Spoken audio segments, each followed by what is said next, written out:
Pažiūrėkime, kas jūsų laukia santykių srityje. Visatą angelai sargai, prašau parodykit, kas laukia šių nuostabių žmonių santykių srityje. Jeigu norite įsigyti asmeninį taro skaitimą ar kitas mano paslaugas, tai galite padaryti per nuorodą mano profilyje arba parašę man asmeninę žinutę, kas laukia santykių srityje. 8 kalavijai, 9 monetos.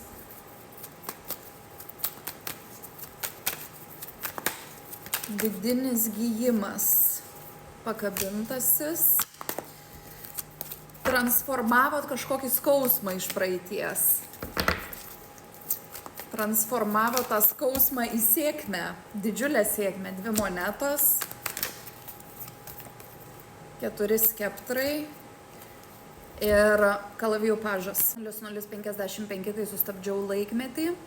Tai, kaip sakiau, jaučiu, kad transformavot savo skausmą į sėkmę, tai galbūt tai buvo susiję su skausmingais santykiais, kurie nutrūko ir visą tą skausmą, visą tą išmintį sugebėjot panaudoti geriems tikslams.